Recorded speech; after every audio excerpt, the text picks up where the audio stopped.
श्री गणेशाय नमः, श्री सरस्वत्यै नमः, श्री गुरुभ्यो नमः, श्री मातृपितृभ्यो नमः, ओम श्री परमात्मने नमः.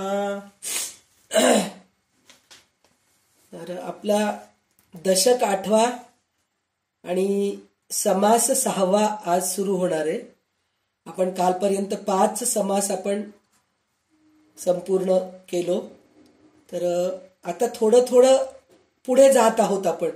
मध्यंतरी असं वाटलं होतं की अद्वैत हे सांगणं कठीण आहे, पण बोलता बोलता थोडंसं सोपं वाटायला लागले. त्याचं कारण असं आहे की आपण कशातून बाहेर पडायचं तेव्हा कुठं आपण अद्वैत हे करू शकतो, म्हणजे अनुभवू शकतो, हे थोडंसं आपल्याला कळायला लागलं. कारण रामदास स्वामींनी आपल्याला इतकं सोपं करून आपल्याला पुढे नेत आहेत की आपण कशातून बाहेर पडायचं. म्हणून आता चक्रव्यूह म्हणून म्हणतो अभिमन्यूचं. तर चक्रव्यूहामध्ये आपण जात राहतो, पण त्याच्या बाहेर कसं पडायचं हे त्याला माहीत नव्हतं, म्हणून तो तिथं त्याचं हे झालेलं आहे. तर आपल्याला ह्या चक्रव्यूहामधूनच आपल्याला रामदास स्वामी बाहेर घेऊन जात आहेत. म्हणजे आपण कशातून, म्हणजे देहबुद्धीतून पहिले बाहेर जायचं हे आपल्याला रामदास स्वामींनी सांगितलं. म्हणजे इंद्रिय दमन करायला पाहिजे, इंद्रिय म्हणजे त्याच्यामध्ये निग्रह करायला पाहिजे, हे सगळं आपल्याला समजून सांगितलंय. मग आता सगळं एक एक गोष्टी म्हणजे कशातून आपण बाहेर जायचं. काल आपल्याला पंचमहाभूतांच्या बद्दल सांगितले होते. तर पंचमहाभूतांचं म्हणजे काय काय आहेत, पंचमहाभूते म्हणजे काय आहेत, तर हे सगळं आपल्याला कळालं. पण त्याच्यातून आपण कसं बाहेर जायचं हे सगळं आपल्याला एक एक गोष्टी कळत आहेत. जसं म्हणतो की नाही आपण 7 द्वार 7 पर्वत ओलांडल्यानंतर आपल्याला तिरुपतीचे दर्शन होते, किंवा 14 किलोमीटर आपण पुढे गेल्यानंतर केदारचं दर्शन होतं. अमरनाथला काही किलोमीटर पुढे गेल्यानंतर अमरनाथचं दर्शन होतं. तर त्याचप्रमाणे आपण ह्या सगळ्या पंचमहाभूतातून, मायातून, ह्या विश्वातून, सगळ्यातून आपण हळूहळू हळूहळू बाहेर जात जात आपण भगवंतापर्यंत जातो. तर आता आज आपल्याला मोक्ष काय आहे हे आपल्याला कळणार आहे. म्हणजे मोक्ष म्हणून आपण म्हणतो मोक्ष मिळतं आपल्याला, मोक्ष मिळतं आपल्याला म्हणून म्हणतो. खरं मोक्ष म्हणजे काय आहे हे आपल्याला ह्या 3 आज आपण बहुतेक 3 समास पूर्ण करणार आहोत. तरी बघूया भगवंताची इच्छा किती होईल मला माहित नाही. तर आज आपण मोक्ष काय आहे हे कळून घेऊयात. तर आज आपण विमलताईकडून दासबोध वाचन होणार आहे, आपल्याला ऐकायला मिळणार आहे. तर विमलताई पहिले नमन वाचतील, मग नंतर दासबोध वाचन सुरू करतील आणि आपण हळूहळू निरूपणाकडे जाऊया.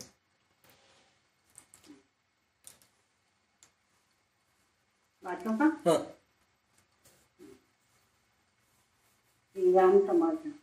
गणेश शारदा चैव सद्गुरु सज्जनस्तथा आराध्य दैवतं गुह्यं सर्वमेरवनन्दना. गणेश शारदा सद्गुरु संत सज्जन सोयीश्वरी सर्वही माझा रघुवीर सद्गुरु कृपे. माझे आराध्य दैवत परम गुह्य गुह्यातीत गुह्यपणाची मात न तरी देखे श्रीराम. जो जातो मरुदंश तले संबोधयन् सज्जना ग्रंथं योरचयन्ति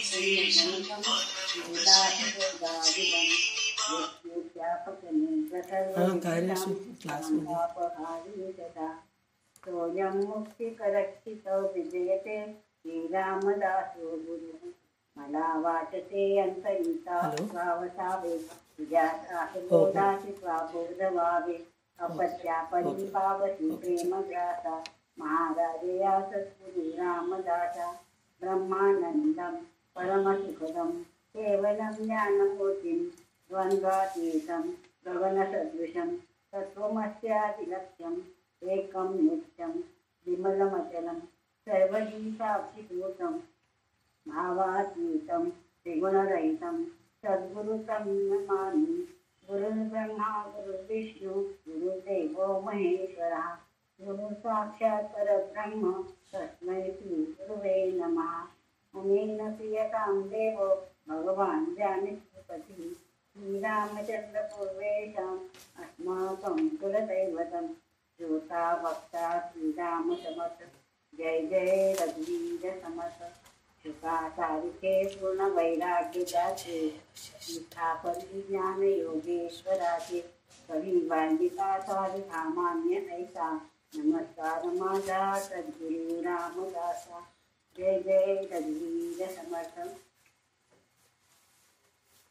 समासावा दृष्टीचं निरूपण. श्रीराम स्वतः विनली वक्त्याशी सत्संगाची महिमा कैसी मोक्ष लाभे किती दिवशी हे मज निरोपावे. श्रीराम दैता सात्विकी संगती किती दिवसा होते मुक्ती हा निश्चय कृपामूर्ती मज विनाश करावा. श्रीराम मुक्ता लाभे तत्क्षणी विश्वासता निरूपणी सुश्रुतपणे हानी होत असे. श्रीराम सुश्रुतपणे दृष्टीत मन होते अकस्मात त्यास करावे निवांत सोने कधी. श्रीराम मनाच्या तोडून गोडी शेवणी बैसावे आवडी सावधपणे घडीने घडी काळसार्थक करावा. श्रीराम अर्थप्रमेय ग्रंथांतरी शोधून जावे अभ्यंतरी दृष्टीतपणा आले तरी पुन्हा श्रवण करावे. श्रीराम अर्थांतर पाहिल्यावन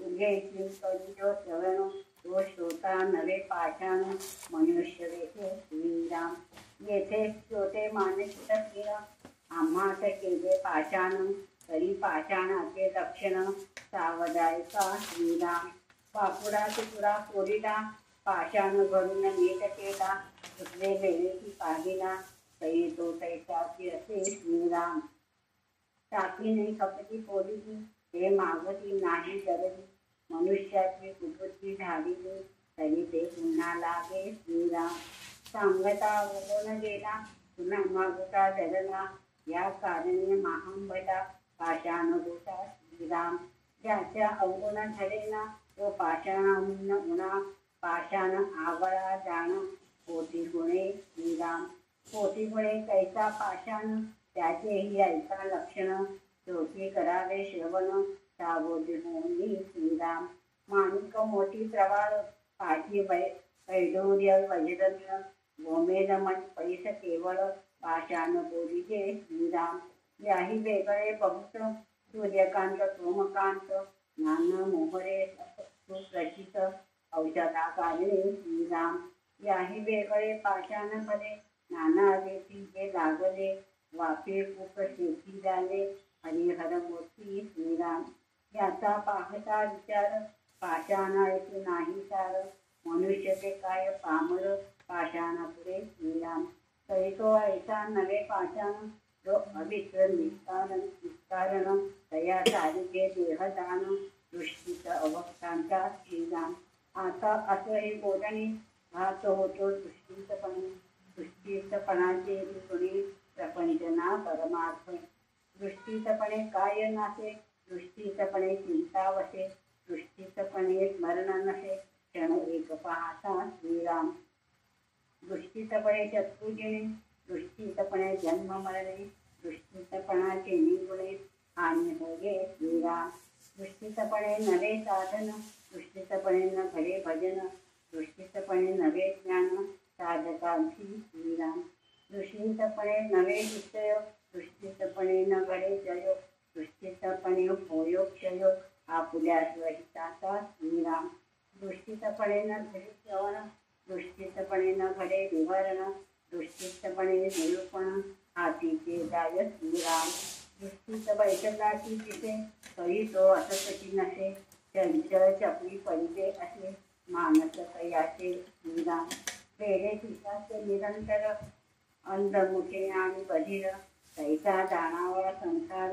दृष्टीत प्राण्यांचा. श्रीराम सावध असून उगदेना श्रवणातून ऐकेना ज्ञान असून कळेना सारा सार विचार. श्रीराम थांबा. ऐसा जो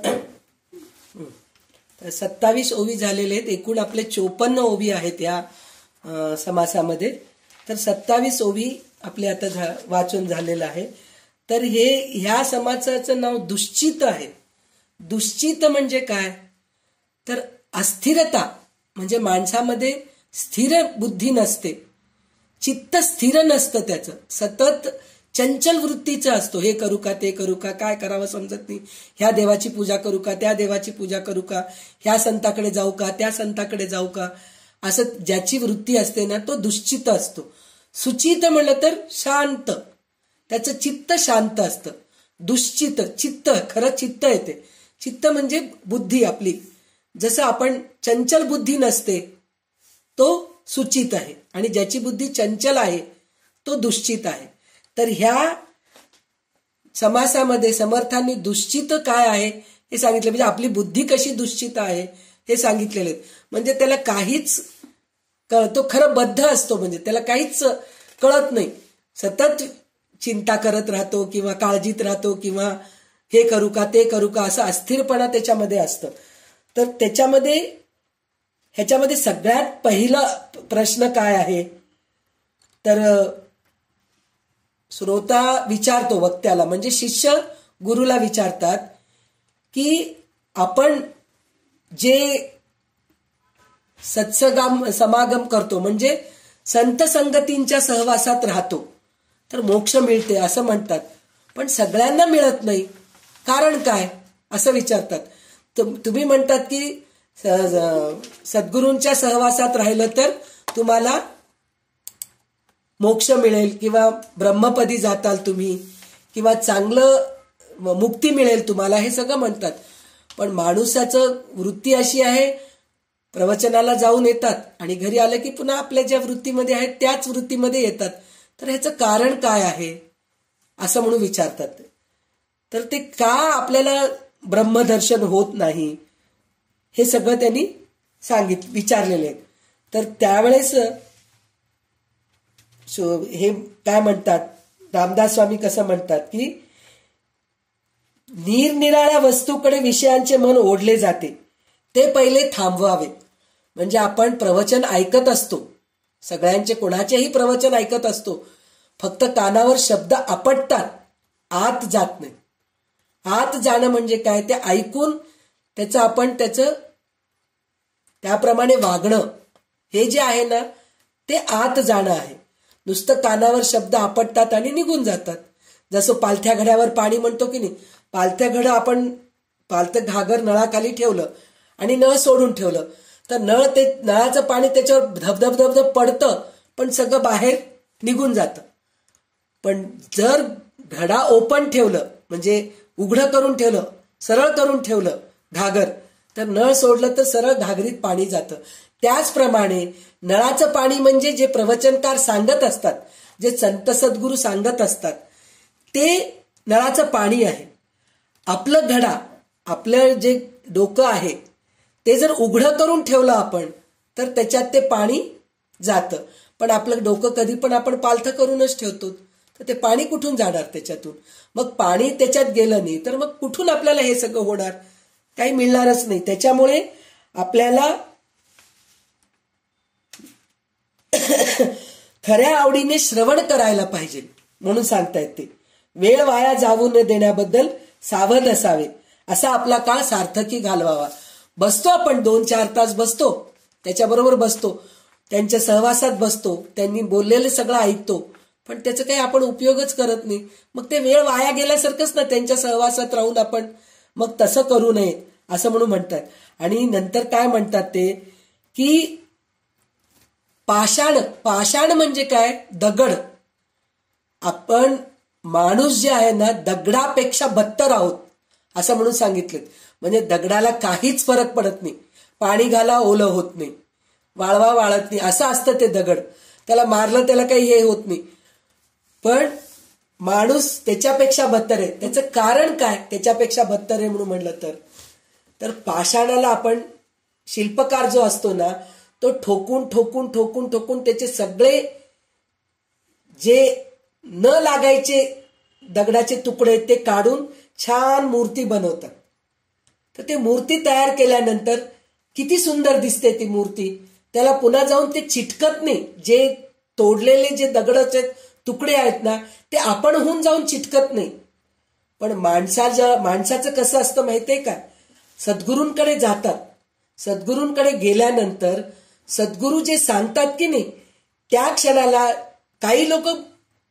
डोकं बुद्धी जी आहे ना उघडं करून ठेवतात, सगळं आत घालतात, म्हणजे व्यवस्थित नळ सोडलेलं आहे, नळाचं पाणी ह्याच्यात जात आहे, घागरीत जात आहे.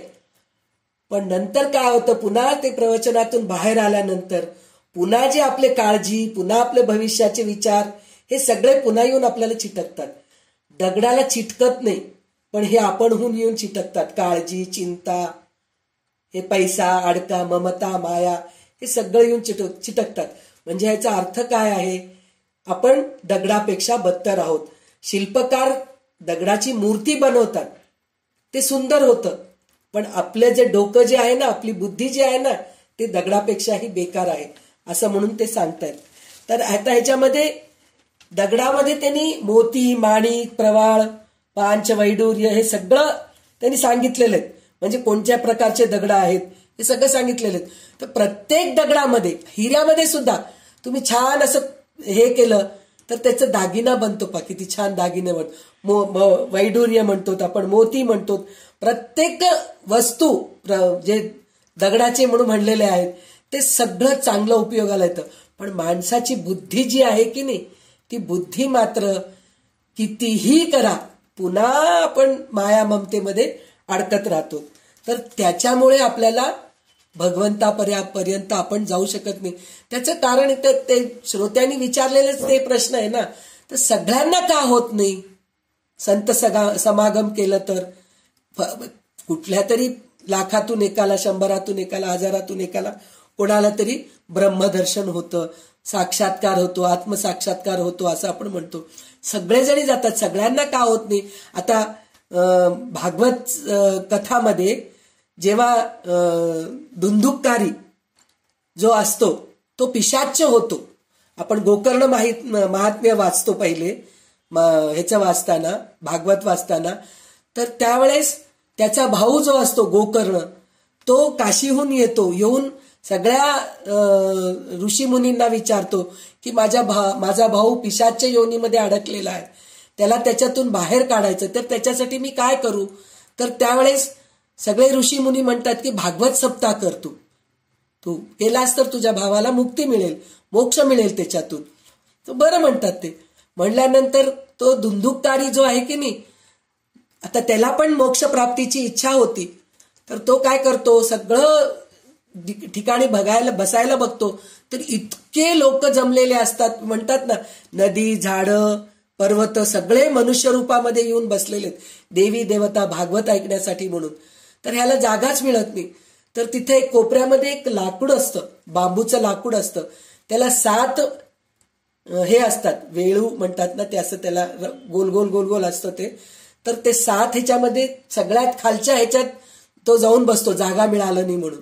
तर ते 7 एक दिवस एक वेळू फोडून तो वर येऊन फुटून त्याला एकदम ब्रह्मपद मिळून जातं.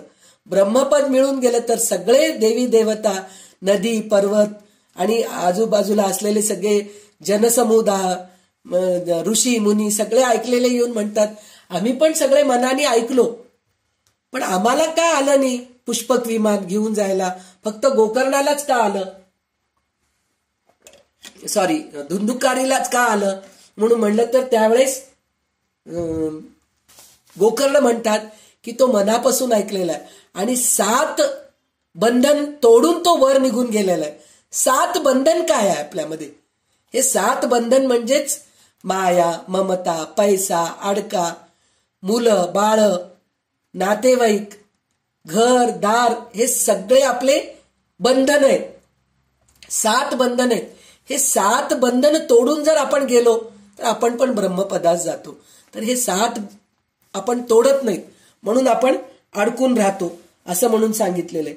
आणि नंतर ते काय सांगतायत पुढच्या 10 ओवीमध्ये, आता नंतरच्या ओवीमध्ये ते काय सांगणार आहेत म्हणून म्हणलं तर, दुश्चितपणाचे मानवी जीवनाची कशी नासाडी घडून येते याचे फार मार्मिक व सूक्ष्म वर्णन सांगतात. मनाचा अस्थिरपणा, श्रद्धाहीनपणा, श्रम करण्याचा कंटाळा, म्हणजे आपल्याला श्रम नकोय, बसल्या ठिकाणी पाहिजे, मला मिळालं झालं, अजगरासारखं पडून राहायचं, आपण काही करायचं नाही, काही नाही, असं जो राहतो त्याची हे सांगितलेलं लक्षहीनपणा. लक्षहीनपणा म्हणजे आपल्याला एक लक्ष राहायला पाहिजे. एम म्हणतो आपण आजकाल. आपण तुमचं एम काय हो, तुमची शेवटची म्हणजे काय करायची तुमची इच्छा आहे असं आपण विचारतो.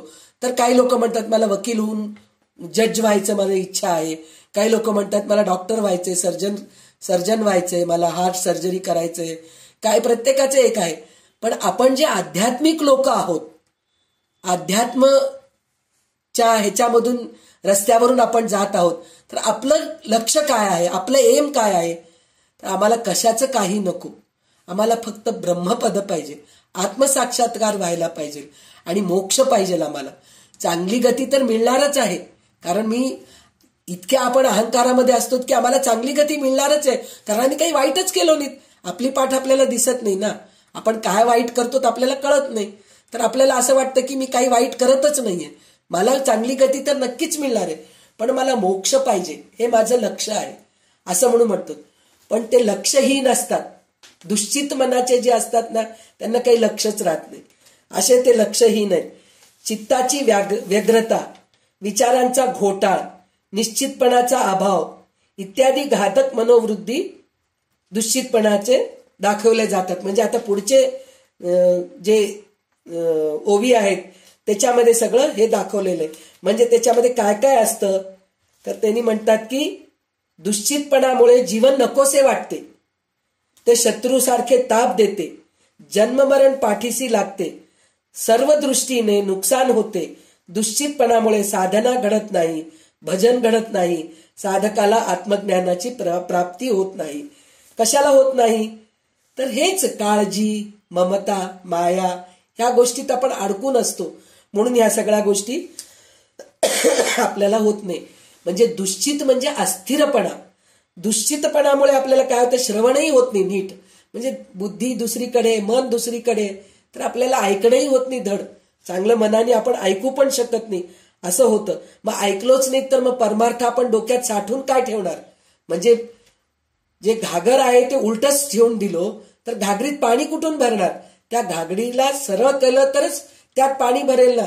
तसं आपण बुद्धी, मन दुसरीकडे ठेवलो, दुसरीकडे लक्ष सगळं दुसरीकडे असलं तर चांगल्या गोष्टी सांगू लागल्या तर आपल्या कानावर पडतील तरी कसे, पडणारच नाही. म्हणून चंचलपणा आपल्याला नको. म्हणजे ते चंचलपणा कसं असतं म्हणून मला तर एकाच्याला पिशाच बाधा होते पहा. म्हणजे म्हणतोत ना त्या माणसाला पिशाच बाधा झाली आहे हो, असं आपण म्हणतो की नाही, वेड्यासारखे वागतात ते. तर तसं आपलं जे दुश्चित बुद्धीचे असतात, चंचल वृत्तीचे असतात, त्या लोकांची वृत्ती पण तसेच असते म्हणून सांगतात. तर आता आपल्याला पुढच्या 27 ओवींमध्ये पण आपल्याला दुश्चित मधून कसं बाहेर यायचं हे थोडे सांगितलेले आहेत, आणि दुश्चितपणा अजून कसं असतं हे पण आपल्याला रामदास स्वामी सांगितलेले आहेत. म्हणजे बघा, विचार करा, आपण विचार करतो, आपल्यालाही हेच प्रश्न असतं ना. आपण सत्संगाला जातो, प्रवचन ऐकतो, सगळं करतो, पण का होत नाही, आपली बुद्धी स्थिर का होत नाही. त्याचं कारण हेच आहे की ममता मायामध्ये आपण अडकून आहोत. आपले जे 7 गाठी आहेत त्या गाठीला आपण सोडायचा प्रयत्नच करत नाही. 7 गाठी म्हणजे तेच गाडी, बंगला, घर, दार, मुलं बाळ, नातेवाईक, पैसा, हे सगळे आपले 7 गाठी आहेत. काम, क्रोध, मद, मोह, मत्सर हे सगळे आपल्याला चिटकून आहेत.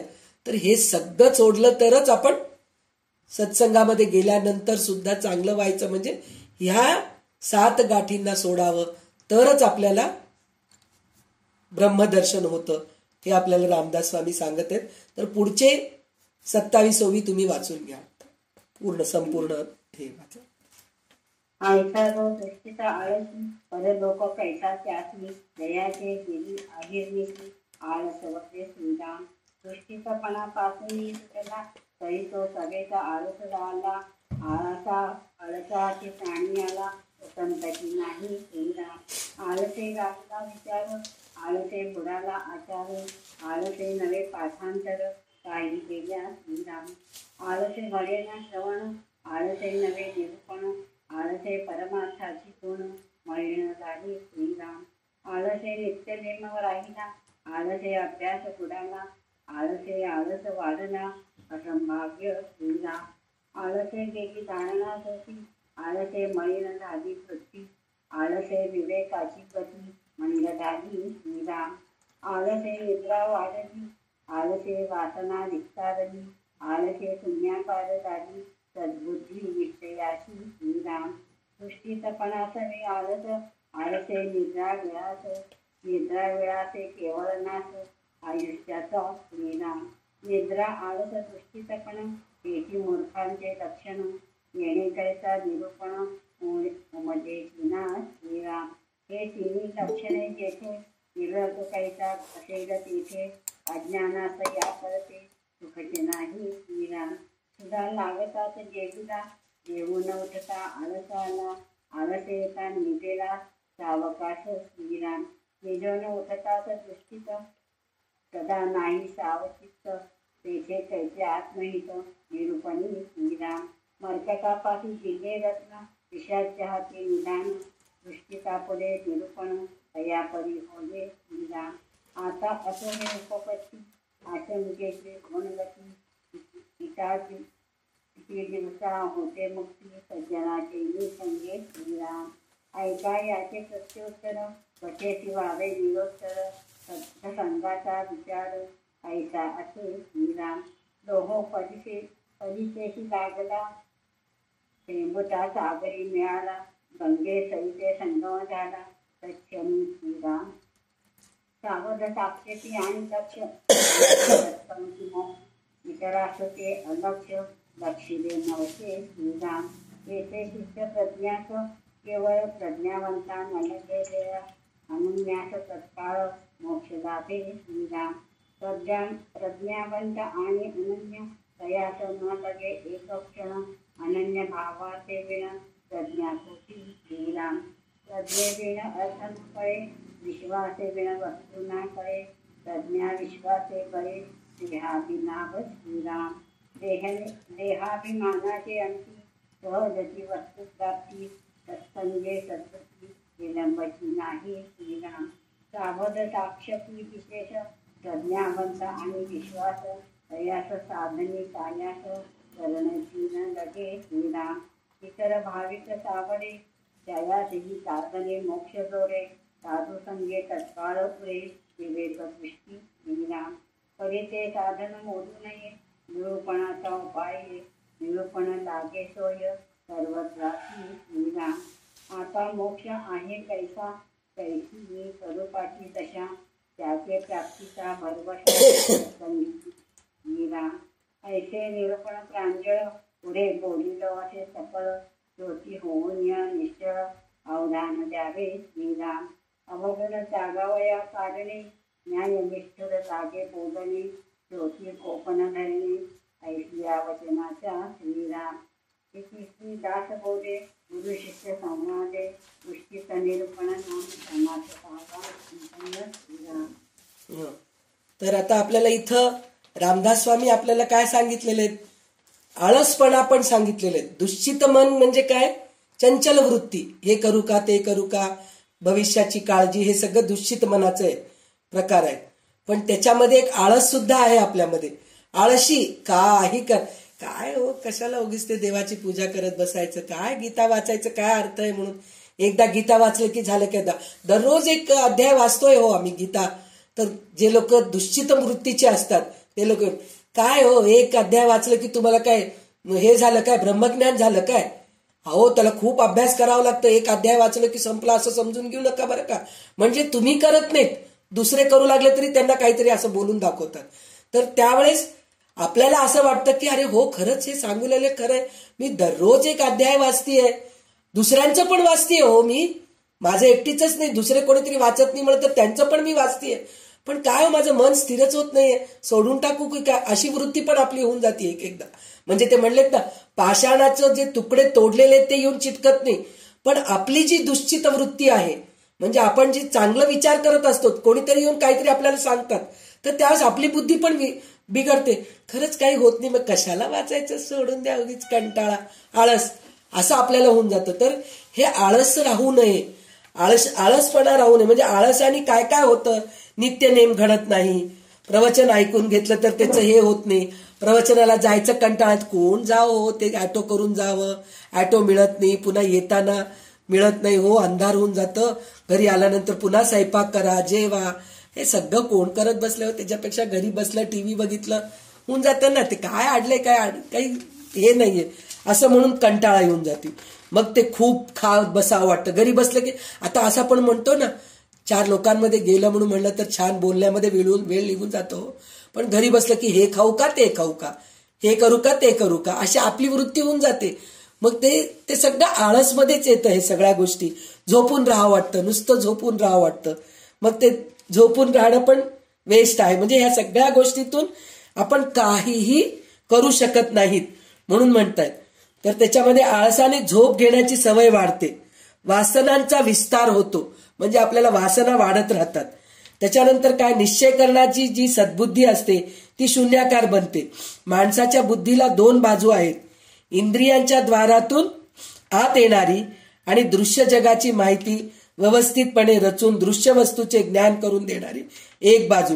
म्हणजे इंद्रियांच्या द्वारे, म्हणजे आपल्याला जे इंद्रियांकडून जे मिळतं ते एक आहे, आणि जे दृश्य वस्तूकडून मिळतं, म्हणजे जे आपल्याला पाहून जे आनंद मिळतं ते त्याच्याने ज्ञान मिळतं. असे 2 प्रकार आहेत म्हणून सांगतायत.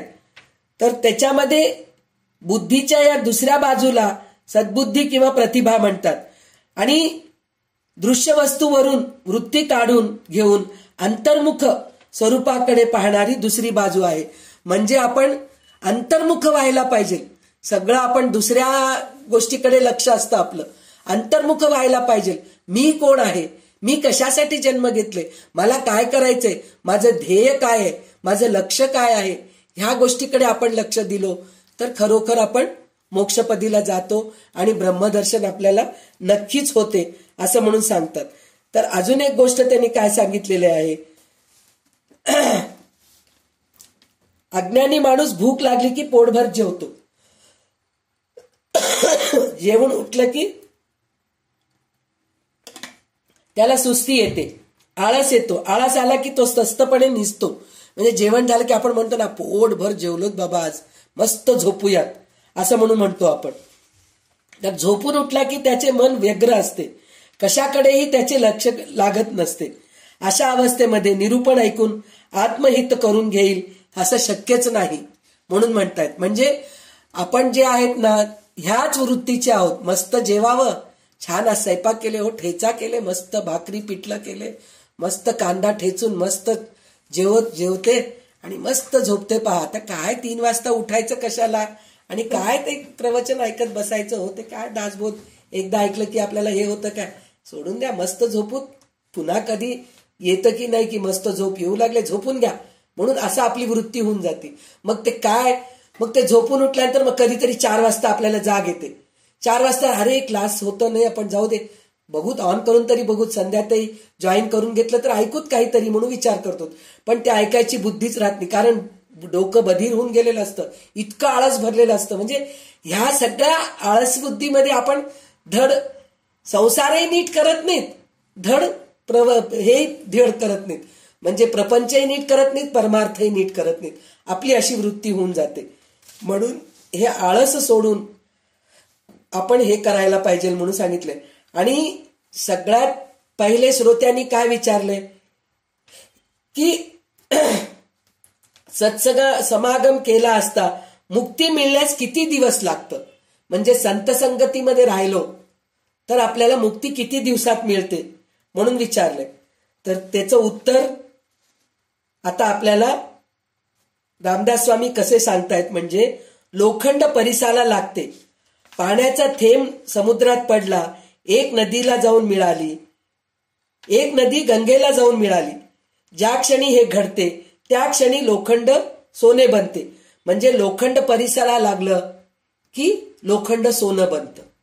आणि एक थेंब समुद्रामध्ये जर पाणी पडलं तर समुद्र बनून जातं. आणि एखादी नदी गंगेला जाऊन मिळाली तर ती नदी गंगा बनून जाते. त्याचप्रमाणे जो अत्यंत सावध आहे, कष्टाळू आहे आणि तत्पर आहे, त्या समागमामध्ये ताबडतोब मोक्ष प्राप्त होते म्हणून सांगितलेले. खरं मनापासून जर आपण साधना केलो, उपासना केलो तर ह्या जन्मी आपल्याला मोक्ष मिळते. आपण म्हणतो की नाही, ह्या जन्मी नाही हो, कमीत कमी पुढच्या जन्मी तरी आपल्याला मोक्ष मिळेल. आपण ह्या जन्मापासून आपण प्रॅक्टिस सुरू करतोय, तर पुढच्या जन्मामध्ये अजून आपण छान अभ्यास करू, मग पुढच्या जन्मामध्ये. पण जो खरा साधक आहे, सिद्ध आहे, तो पुढच्या जन्माची वाट बघत नाही. तो म्हणतो मला ह्याच जन्मात मला मोक्ष पाहिजे, मी ह्याच जन्मात भरपूर अभ्यास करतो, भरपूर साधना करतो, भरपूर उपासना करतो आणि मी या जन्मामध्ये मोक्षपदी जातो, असं म्हणून सांगतायत ते.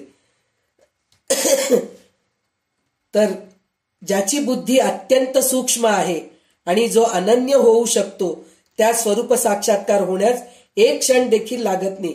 अनन्य श्रद्धा असल्या वाचून नुसती सूक्ष्म बुद्धी कामास येत नाही. म्हणजे अनन्य श्रद्धा म्हणजे पूर्ण आत्मनिवेदन, म्हणजे पूर्ण त्यांच्या भगवंतावरच विश्वास टाकणं, जे सद्गुरू सांगतायत त्याच्यावरच विश्वास करणं. तसं केलं तरच त्याला मोक्षप्राप्तीचा अधिकारी बनतो, असं म्हणून ते सांगतायत. तर त्याच्यानंतर ते म्हणतायत की आत्मदर्शन झाल्यानंतर सुद्धा निरूपणाचा नियम मोडू नये. म्हणजे आता आत्मदर्शन झालं, आपल्याला कळालं, आपल्याला मोक्षपद काय आहे कळालं, त्याप्रमाणे आपण वागू लागतो, सगळं करतो. पण ते झाल्यानंतर मग काही लोकांचं कसं होऊन जातं, चला आपल्याला हे सगळं झालं ना, मग आता आपण कसंही वागलं तरी चालतं. पण ते तसं करून चालत नाही. असं होऊन कितीतरी संत, म्हणजे आपल्याला कोणाचे नावं घ्यायचे नाहीयेत आणि आपल्याला कोणाची निंदा करायची नाहीये, पण असे कितीतरी संत आहेत, इतके चांगले चांगले कर्म केलेले आहेत, कितीतरी लोकांचं कल्याण केलेले आहेत, कितीतरी छान छान काम केलेले आहेत, सगळं करतात. पण काय कोणत्या क्षणाला काय बुद्धी भ्रष्ट होती त्यांची माहित नाही, एकदम घसरून खाली पडतात. म्हणजे त्यांना ते काही हेच राहत नाही. त्यावेळेस ती बुद्धी तशी हे होऊन जाती. म्हणजे तिथं अहंकार येतो की माझ्या एवढं शहाणा कोणी नाही, माझ्या एवढं ज्ञानी कोणी नाही, असं त्यांना ते अहंकार येतो आणि खाली पडून हे होऊन जातात. तर त्याच्यासाठीच आपल्याला श्लोक आहे ना, उपासनेला दृढ चालवावे, भूदेव संताशी सदा लवावे, सत्कर्म योगे वय घालवावे, सर्वामुखी मंगल बोलवावे. तर सगळ्यात महत्वाचं काय, उपासनेला दृढ चालवावे. म्हणजे उपासना हे सतत करायलाच पाहिजे. आपलं नामस्मरण हे रोजचं रोज करायलाच पाहिजे. आपण जे दररोज जे वाचन करतो ते दररोज करायलाच पाहिजे. आपण आता म्हणजे पुन्हा मी प्रत्येक वेळेस हेच गोष्ट सांगते, आपण असा विचार करतो की आज आपण बाहेर गेलो, लग्नाला गेलो, तर आज मला वाचन होत नाही. तर तसं करू नये. आपलं वाचन आपण करायचा प्रयत्न करायला पाहिजे. खूपच अडचण आली तर त्यावेळेस आपण एखाद्या वेळेस चुकू शकतो. आता एक उदाहरण आहे, आता आपण कुठेतरी प्रवासात गेलो, प्रवासात जाताना बसमध्ये बसलेले असतो, गाडीमध्ये बसलेले असतो, फोर व्हीलर मध्ये बसलेले असतो, तर त्यावेळेस आपण नुसतं गप्पेच मारत असतोच की नाही, काहीतरी बडबड बडबड चालू असती, नाहीतर झोपलेले असतो. चला मन डोले तन डोले करून डोकं डुलक्या देत असतो. त्याच्यापेक्षा आपलं उपासना त्यावेळेस सुरू करा ना. ह्याचं उदाहरण आपण मुंबईमध्ये घेऊ शकतो ना. मुंबईमध्ये कसं करतात, गजानन महाराजांची पोथी लोकलमध्ये वाचतात, गीताचं वाचन गाडीत करतात, लोकलमध्ये करतात.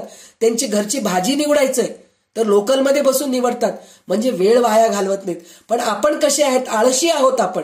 नाही आता एक 4 दिवस आपण प्रवासात आहोत ना, मग वाचन कशाला, सोडून देऊ. असं नाही. म्हणजे मला कोणाला नावं ठेवायचं नाही आणि मी प्रत्यक्षात कोणाला उद्देशून बोलत नाही, क्षमा करा, मी असं बोलती आहे म्हणून काही समजून घेऊ नका. पण माझं सांगण्याचा उद्देश हेच आहे की उपासना दृढ चालवायला पाहिजे. तर इथं रामदास स्वामींनी सुद्धा शेवटच्या ओवीमध्ये म्हणतायत, पहिले काय म्हणतायत, आता मोक्ष मोक्ष म्हणतात तो तरी आहे कसा, स्वरूप दर्शनाची अवस्था कशी असते, सत्समागम केल्याने स्वरूप दर्शन होती याची खात्री काय. या प्रश्नाचे उत्तर पुढील समासात सांगितलेले आहेत. तर हे सगळं झाल्यानंतर रामदास स्वामी काय म्हणतात, श्रवण करणाऱ्याचे अवगुण जर सुटायला हवे असतील तर वक्त्याला कडकपणे खरे बोलावे लागते. श्रोत्यांनी असा न्यायनिष्ठुर बोलण्याचा राग मानू नये. तर रामदास स्वामीच क्षमा मागतायत, त्यांच्या पुढे मी कुठली हो, मी पण तुमच्या सगळ्यांची क्षमा मागते की मी असं निष्ठुर बोलतीये की तुम्ही उपासना सोडू नका. प्रवासामध्ये असा, कशातही लग्न कार्यात राहा, कशातही राहा, कोण विचारणार आहे हो. तुम्ही 10 मिनिटं जर बाहेर जाऊन आलात, तू कशाला गेलीस ग, आपण फोन आला की एक अर्धा तास बाहेर जाऊन बोलत बसतो की नाही, काही नसतं. स्वयंपाक केलीस का ग, कोणची साडी नेसलीस ग, मग ते मॅचिंग ब्लाऊज मिळालं का तुला, कोणत्या शिंपीकडे गेलीस तू, कुठून शिवून आणलीस, मग त्याचं मॅचिंग दागिना मिळालं का, हे सगळं बोलायला अर्धा तास आपल्याला फोनवर बोलायला वेळ असतो. तेच एक अर्धा 5-10 मिनिटं बाजूला कुठेतरी कोपऱ्यामध्ये जाऊन आपलं रोजचं उपासनेचं जे वाचायचं आहे तेवढं वाचून घेतलं तर काय चूक आहे त्याच्यामध्ये, उलट फायदाच आहे ना आपल्याला. म्हणून उपासना हे सोडायला नकोय, ही आपण प्रॅक्टिस करायला पाहिजे. उपासनेला दृढ चालवावे हे करायलाच पाहिजे, कुठंही चुकू नये. हे आपण प्रयत्न केलं तरच आपण मोक्षपदी जातो. तर आपल्याला पुढच्या समासामध्ये मोक्ष लक्षण काय आहे हे रामदास स्वामी आपल्याला नीट समजून सांगत आहेत. तर आपण पुढच्या समासामध्ये सुद्धा किती ओवी आहेत आपल्याला पहिले बघून घेऊया. किती आहे? 60 आहेत. 66 आहेत ना. हा, तर 30 ओवी घ्या.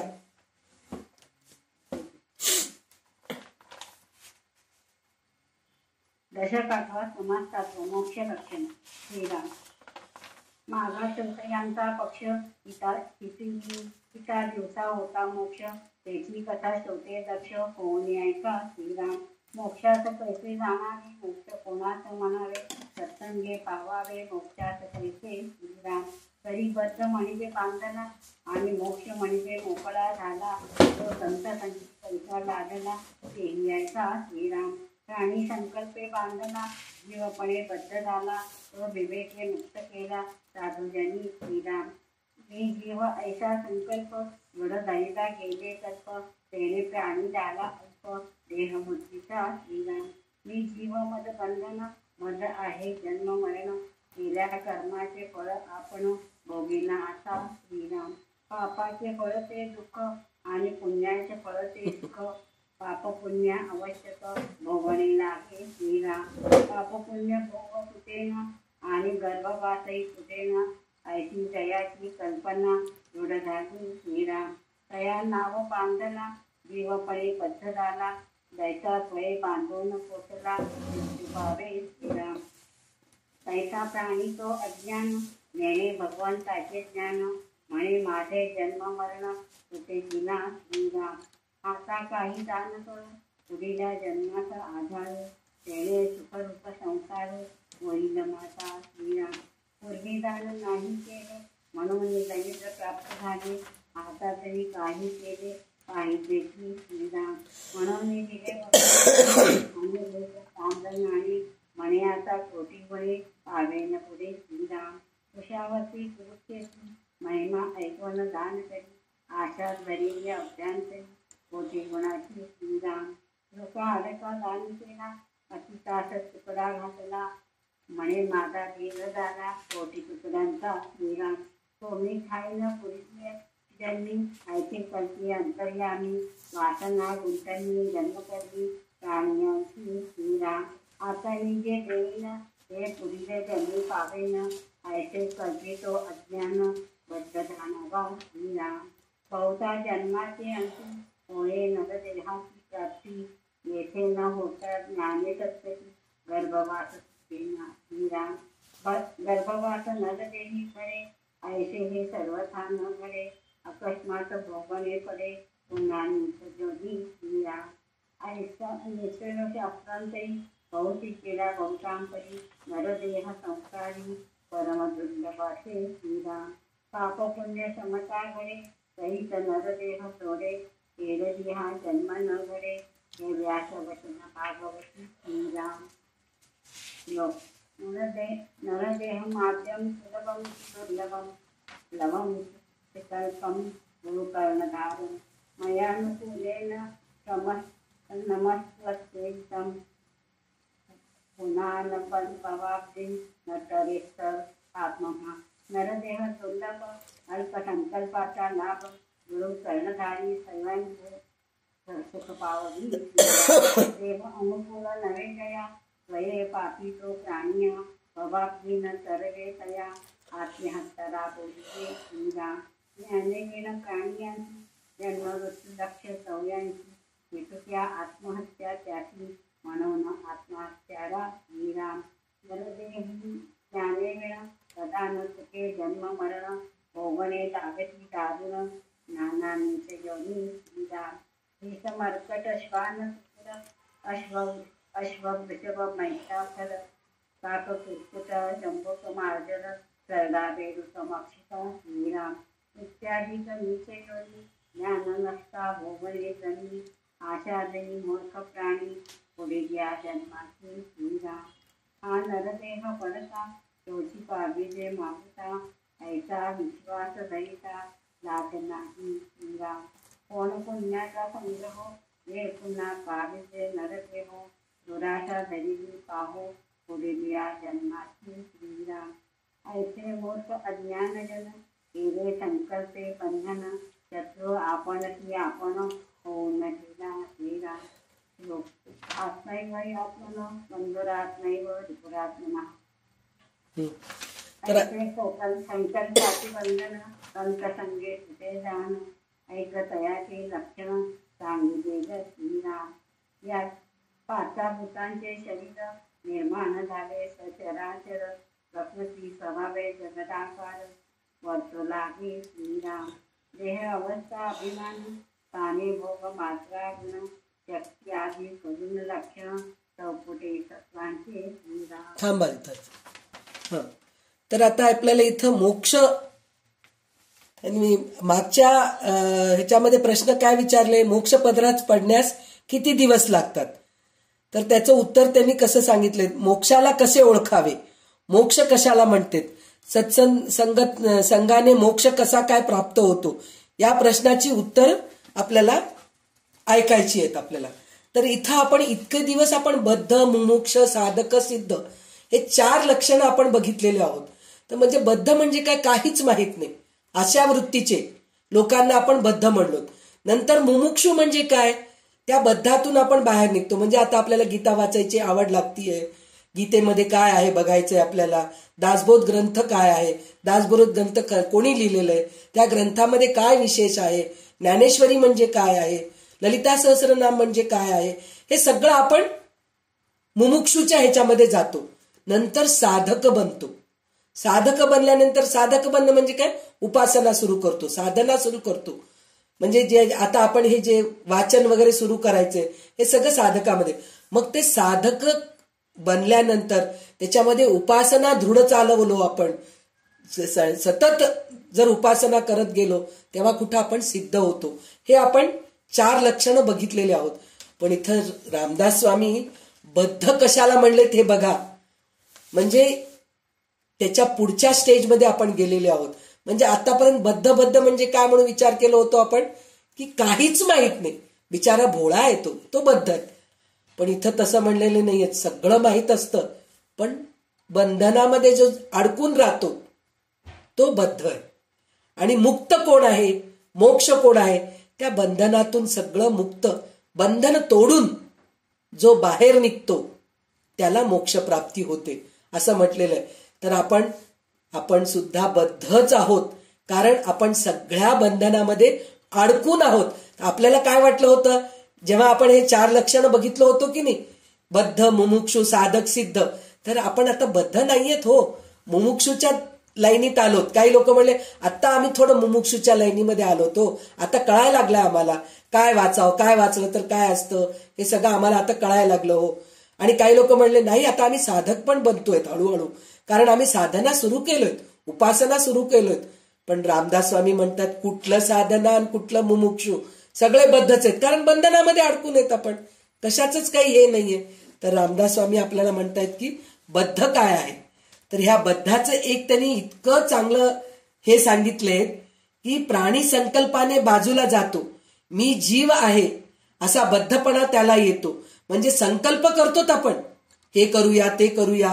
म्हणजे आता आपण चातुर्मासाचा नियम, सगळ्यात महत्वाचं म्हणजे चातुर्मासाचा नियम करताना मी 4 महिने कांदे खाणार नाही, बाहेर हॉटेलचं काही खाणार नाही, देवाचं रोज मी 1 अध्याय गीता वाचेन, रोज मी विष्णू सहस्रनाम वाचेन, ललिता सहस्रनाम वाचेन, देवाची पूजा रोज करेन, मंगळवारी गणपतीला दुर्वा तोडून वाहेन, सोमवारी मी बेल वाहीन, आमक्याला हे करून नैवेद्य दाखवेन, नक्तव्रत करेन, हे सगळं करतात.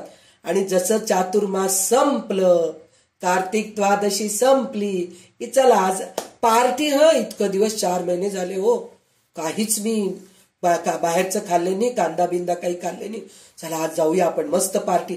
मी पण खाते आणि तुम्हाला पण खाऊ घालते, म्हणून मैत्रिणींना 4 मैत्रिणींना घेऊन हॉटेलमध्ये जाऊन एन्जॉय करून येणं हे नाही.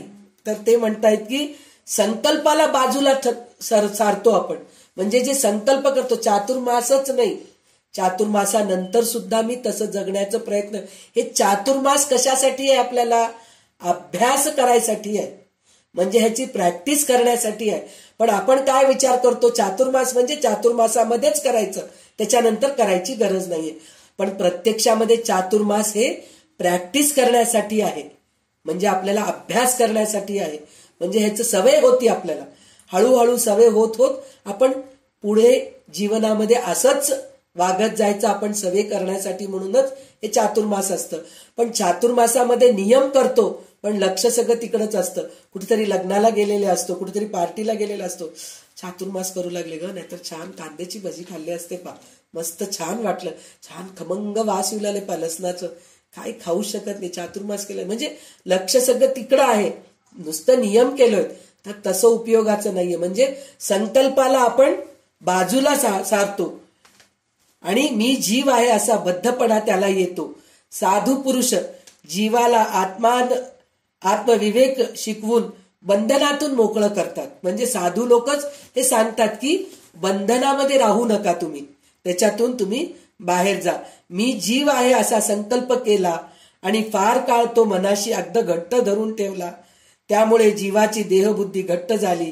मी देहापुरताच लहान आहे, अल्प आहे, अकुंचित आहे, अशी त्याची मनोवृत्ती बनते. म्हणजे तो सगळं अकुंचित वृत्ती. आणि अजून एक गोष्ट आहे, आता आपल्याला, आपण साधारण माणसं आहोत, आपण काही संत सद्गुरू नाहीयेत, तर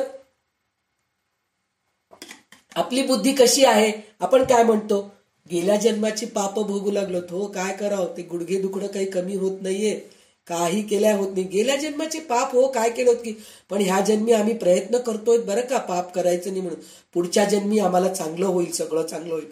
पण पुढचा जन्म पाहिजेच कशाला? तर आणि त्याच्यामध्ये त्यांनी काय सांगितलंय, ह्या तीर्थक्षेत्रात जाऊन दान केलं तर पुढचा जन्म आपल्याला मोक्ष आहे, पुढच्या जन्मामध्ये मोक्ष आहे. गेल्या जन्मी दान धर्म केलो नाही म्हणून आता आपल्या घरात असलेले सगळे जुने फाटके तुटके कपडे गाठोडं बांधायचं आणि दान करायचं. म्हणजे मी दान केलो. काय दान करतायत तुम्ही? तुमच्याकडे असलेले जुने फाटके तुटके रंग गेलेले कपडे तुम्ही दान करतायत. ते करा, करू नका म्हणून म्हणत, फेकून दिल्यापेक्षा, जाळून दिल्यापेक्षा एका गरीबाला घालायला येतं, पण त्याच्यापेक्षा चांगलं द्या ना. एका गरीब मुलाला चांगलं शिक्षणाला पैसे द्या, त्या मुलाला कपडे नाहीयेत तर त्याला चांगले 4 कपडे विकत आणून घेऊन द्या. एखाद्या मुलाला दत्तक घ्या. दत्तक घ्या म्हणजे तुमच्या घरी आणून ठेवून घेऊ नका. जे अनाथ आश्रम मध्ये आहेत त्या मुलाचं शिक्षणाचं खर्च, वर्षाचं शिक्षणाचं खर्च, आजन्म त्या मुलाचं शिक्षणाचं खर्च तुमची ऐपत आहे देवाच्या दयाने, तर तेवढं करू शकतात तुम्ही. नाही करू शकलात तर कमीत कमी एक अनाथ आश्रमामध्ये एक तांदूळाचं पोतं महिन्यातून एकदा असं काहीतरी द्यायचं, हे प्रयत्न करायचं. नाही जे मला उपयोगाला येत नाही.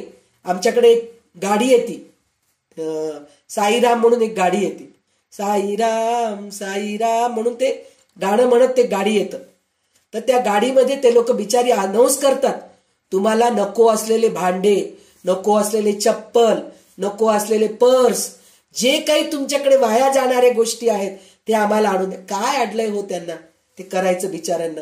ते येऊन दारामध्ये येऊन घेऊन जातात आणि त्याच्यावर लोक असे आणून देतात. काय सगळे जुने, आजकाल तर मुलांचे खेळण्या इतके झालेत घरामध्ये, चपला विचारू नका, बाहेर दारासमोर इतके चपल्यांचे, असं वाटतं की यांच्या घरी काही पार्टी चालू आहे की काय. काही पार्टी नसते, घरात 3 की 4च लोक असतात पण त्यांचे 5-5 जोड्या चपल्या पडलेल्या असतात. म्हणजे चप्पल, पर्स, भांडे कुंडे सगळं एक्स्ट्रा असलेले आणून देतात. पण ते तर द्याच द्या, खरंच आहे, वाया गेल्यापेक्षा ते गरिबांना कामाला येतं खरं आहे. पण त्याच्यापेक्षा म्हणल्यासारखं चांगलं काहीतरी द्या, तांदूळ द्या, डाळ द्या, तेलाचा डब्बा द्या, शिक्षणाचा खर्च द्या, पुस्तकं आणून द्या त्यांना. आपल्या मुलांचा वाढदिवस घरामध्ये असलेल्या लोकांना खाऊ घातल्यापेक्षा गरीब लोकांना जाऊन खाऊ घालून मुलांचे वाढदिवस साजरा करा, हे सगळं करा. तर हे आपल्याला कसं कळतं, म्हणजे आपण जे म्हणतो की नाही, आज आपण ललिता सहस्रनाम वाचलो, पौर्णिमेच्या दिवशी ललिता सहस्रनाम वाचलो म्हणजे आपले सगळे पाप नष्ट होतात. तर आज आपण ललिता सहस्रनाम वाचू आणि पुढचा जन्म आपल्याला येणार नाही असं म्हणून नाही, पुढच्या जन्मी आपण अजून चांगलं राहू. म्हणजे ही आपली बद्धवृत्ती जी आहे की नाही, की पुढचं जन्म आपल्याला माणसाचंच येतं म्हणून जे आपण विचार करतो ना, हे फार म्हणजे बुद्धी भ्रष्ट आहे आपली. आपण विचार करतोय पुढचा जन्म माणसाचा येतो म्हणून, पण आपल्या हातात नाहीये. भगवंताला माहित आहे तू किती पाप केलास, तू किती पुण्य केलास, त्याला माहित आहे. त्या सगळ्या वजाबेरीजीमधून आपल्याला कोणतं जन्म येणार आहे ते भगवंताला माहिती आहे, आपल्याला माहित नाही. आपण मात्र निश्चित ठरवून घेतलो की पुढचा जन्म माणसाचा येणार आहे. आज आपण केलेले अर्ध जे साधन आहे की नाही, पुढच्या जन्मामध्ये आपण पूर्ण करणार आहेत. तर त्यांनी तसं सांगितलेलं नाही. त्यांनी म्हणलेत पुढचा जन्म कशाचाही येऊ शकतो. ते म्हणालेत की पुढचा जन्म अस्वल, माकड, कुत्रा, डुक्कर, घोडा, बैल, रेडा, गाढव, कावळा, कोंबडा, कोल्हा, मांजर, सरडा, बेडूक, माशी, कुठल्याही योनीमध्ये जाऊ शकतात तुम्ही. असं आपल्याला असतं. आपलं उद्या काय आहे आपल्याला माहित नाही. उद्या काय होणार आहे, उद्या काय हो, आता आपलं क्लास संपलं की काय होणार आहे आपल्याला माहित नाही. आपण विचार करतो क्लास संपलं की मस्त आलं घालून, सर्दी झालेले चहा करून पिऊत गरम गरम म्हणून विचार करतो. पण दुसरं काहीतरी आपल्या समोर वाढून ठेवलेलं असतं. तिकडं ते काहीतरी तेलच सांडून पडलेलं असतं, मांजरच येऊन काहीतरी डब्बा उलटं पालटं करून खाली पाडलेलं असतं. ते चहा कुठं की राहतं, तिकडं सगळं आपल्याला स्वच्छ करत बसावं लागतं. असं आपलं हे बरोबर नाहीये. पुढे एक क्षणानंतर काय होणार आहे आपल्याला माहित नाही. तर पुढचा जन्म माणसाचा येणार आहे म्हणून आपल्याला काय गॅरंटी आहे, नाहीये. तर त्याच्यासाठी म्हणून तुम्ही असं विचार करू नका की पुढच्या जन्मी आपल्याला चांगलं होईल, ह्या जन्मी आपण हळूहळू करूया. नाही, हळूहळू करायचं नाही. आपल्याला अजून जास्त करू, अजून जास्त करू, जसं पैसा कमवायचा हाव असतं की नाही, 1 रुपये कमवू लागलं, अजून 2 रुपये कसं कमवू, 2 रुपये कमवू लागलो, आपण 4 रुपये कसं कमवू, आपण हेच विचार करतो की नाही.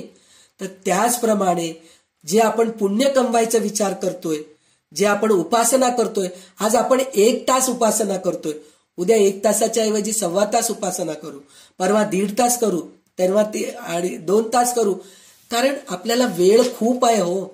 आपण म्हणतो वेळच नाही हो, काय करावं कळतच नाही असं आपण म्हणतो. पण आपल्याजवळ वेळ भरपूर आहे, पण ते वेळ सत्कर्माला घालवायला आपल्याला ते कळत नाहीये, वेळ वाया घालवतोय आपण. तर तसं न करता आपण सत्कर्मामध्ये आपण वेळ घालवायचं म्हणून हे केलंय, सांगितलेलं. आणि ह्याच्या पुढे आपल्याला पिंड ब्रह्मांड म्हणजे काय, मठाकाश म्हणजे काय, घटाकाश म्हणजे काय, हे सगळं आपल्याला सांगतायत. त्याचं कारण काय, हे सगळं सांगायचं कारण काय, काय अडलंय हो हे सगळं रामदास स्वामींना आपल्याला सांगायचं. किती ब्रह्मांड आहेत, किती शरीर आहेत, किती देह आहेत आपले, हे सगळं सांगायचं काही अडलं नाहीये रामदास स्वामींना. पण हे सगळं कळून घेऊन आपण ह्याच्यातून सगळ्यातून बाहेर जाऊन आपण मोक्षप्राप्तीला जावं, हे रामदास स्वामींची कळकळीची इच्छा आहे.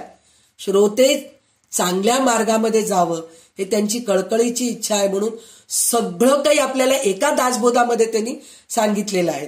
तर आता आपल्याला पुढे काय ब्रह्मांड आहे, काय पिंड आहे, कोणचे 4 देह आहेत, कोणचे विश्वाचे देह आहेत, हे सगळं स्वरूप आपल्याला रामदास स्वामी आता पुढच्या ओळीमध्ये सांगणार आहेत. तर पुढची ओवी वाचा तुम्ही आता.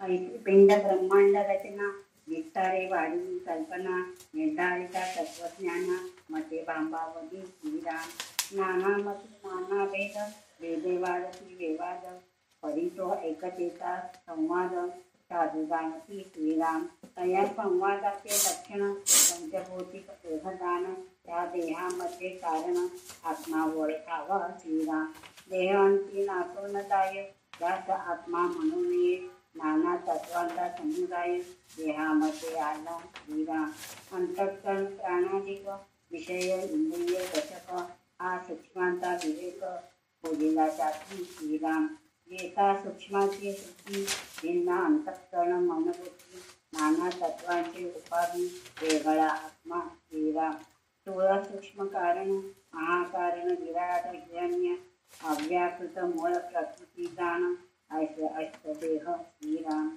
चारी पिंडी चारी ब्रह्मांडी ऐशी अष्टदेहाची प्रौढी प्रकृती पुरुषांची वाढी तसे देह बोधीचे श्रीराम ऐसे तत्वांचे लक्षण आत्मा साक्षी विलक्षण कार्यकर्ता कारण दृश्यकयाचे श्रीराम जीव शिव पिंड ब्रह्मांड माये अविद्येचे बंड हे सांगता असे उदंड परी आत्मा तो वेगळा श्रीराम पाहो आता अत्याचारी त्यांचे लक्षण अवतारी हे जाणून या अभ्यंतरी श्रीराम एक जीवात्मा दुसरा शिवात्मा तिसरा परमात्मा तो विश्वात्मा चौथा जाणीवे निर्मळात्मा ऐसे चारी आत्मे श्रीराम वेद उंच नीच भासती परिचारी एकती असती ये विषयी दृष्टांत संमती सावधायका श्रीराम घटाकाश मठाकाश महदाकाश चिदाकाश अवघे मिळवण आकाश एकत्याचे श्रीराम तैसा जीवात्मा आणि शिवात्मा परमात्मा आणि निर्मळात्मा अवघा मिळवण आत्मा एकत्याचे श्रीराम घटी व्यापक जे आकाश तया नाव घटाकाश पिंडी व्यापक ब्रह्मांश त्यास जीवात्मा बोधिते श्रीराम मठी व्यापक जे आकाश तया नाव मठाकाश तैसा ब्रह्मांडी तो ब्रह्मांश त्यास जीवात्मा बोधिते श्रीराम मठा बाहेरीला आकाश तया नाव ममताकाश ब्रह्मांडा बाहेरीला ब्रह्मांश त्यास परमात्मा बोधिते श्रीराम उपाधी वेगळे आकाश तया नावे चिदाकाश तैसा निर्मळात्मा उपाधी वेगळा श्रीराम उपाधी योगे वाटे भिन्न तरी ते आकाश अभिन्न तैसा आत्मा स्वानंद घन एकच असे श्रीराम दृष्ट्या सबाह्य अंतरी सूक्ष्मात्मा निरंतरी त्याची वर्णावया थोडी शेष समर्थमध्ये श्रीराम ऐसे आत्म्याचे लक्षण जाणता नाही जीवपण उपाधी शोधिता अभिन्न संहिता आहे श्रीराम जीवपणे एकदेशी अहंकारे जन्म सोशी विवेक पाहता प्राणियासी जन्म कैसा श्रीराम जन्ममृत्यापासून सुटला या नाव जाणीवे मोक्ष झाला तत्वे शोधिता पावना तत्वता वस्तू श्रीराम तेची वस्तू ते आपण हे महावाक्याचे लक्षण साधू कलेचे निरूपण आपुले मोठे श्रीराम जेची क्षणी अनुग्रह केला तेची क्षणी मोक्ष झाला बंधन काही आत्म्याला बोलोची नाही श्रीराम आता आशंका फिटली संदेह वृत्ती मावळली